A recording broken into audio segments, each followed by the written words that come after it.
Some people come and tell me, Quran says, La ikrah fid din, there's no compulsion in religion, so why you have to do dawah? Again, they're quoting out of context. What they're quoting is the verse of the Quran of Surah Baqarah, chapter number 2, verse number 256, which does say, La ikrah fid din, there's no compulsion in religion, but they put a full stop where there's no full stop. The verse continues, there is no compulsion in religion, truth stands out clear from error.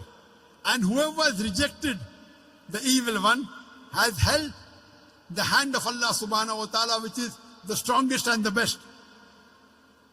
That means there is no compulsion in religion, but truth stands out clear from error. You have to reject the evil and come to the truth of Allah.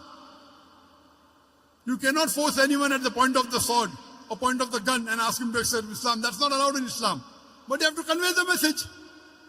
Convey the message. If they don't accept, then you can say La ikrah fid din. That doesn't mean they don't convey and say La ikrah fid din.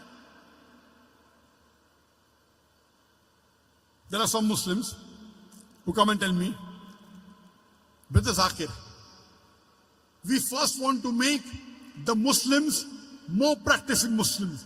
We want to make Musalman Pakka Musalman. We want to make Muslim more practicing Muslim. After that we will talk to the non-Muslim. That time will never come. You cannot say I want to make all the Muslims 100% practicing Muslim and then I'll do dawah.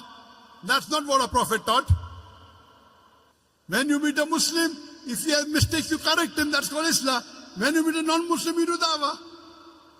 In the Hajjatul Wida, in the farewell pilgrimage, Hajjatul Wida talk, the khutbah, the Prophet asked the people, did I deliver the message to you, to the Sahabas?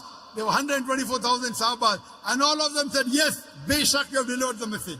Then he said, all those who are present here, deliver the message to those who are not present here. And more than 80% of the Sahabas are buried outside Arabia. Doing what? Making Musalman Pakka Musalman. They went to do dawah outside Arabia to deliver the message to the non-Muslims. It's the duty of every Muslim that he conveys the message to the non-Muslim. When he meets the Muslim and he finds some mistake, okay, do Islah. Correct him. But when you meet a non-Muslim, you do dawah. Which is more important? Suppose there are two patients who come to a doctor. One patient has a common cold, the other has a heart attack. Who should he treat first? The patient with a common cold or a patient with a heart attack? Heart attack, correct.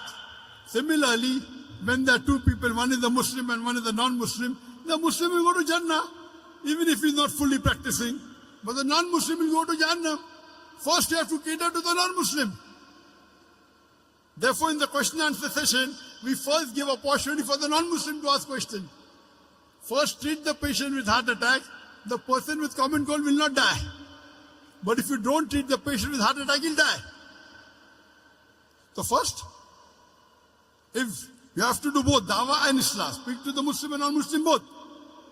But if your time is limited, first you speak to the non-Muslim. When we go to non-Muslim, and when we talk to them, they see you Muslims are following Islam. Therefore, we cannot talk to non-Muslim. I said, this is nonsense. I don't agree with them. Do you know today, the Christian missionaries, there are hundreds of thousands of Christian missionaries throughout the world. They are knocking at the doors of the Muslim. And do you know, most of them, they drink alcohol. Do you drink alcohol? They drink alcohol. Who's better, you or they? We are better. Many of them do adultery. Do you do adultery? No. Who is better, you or them? We are better. With all the drawbacks, drinking alcohol, doing adultery, doing flirting, yet they are converting thousands of people to Christianity. Why are you afraid? You are only giving excuse for not doing the job. You know why? Doing dawah to a non-Muslim is more difficult. To a Muslim, even if he doesn't like it, he won't retaliate. The non-Muslim will retaliate. So you want the easy way out. Only giving excuses.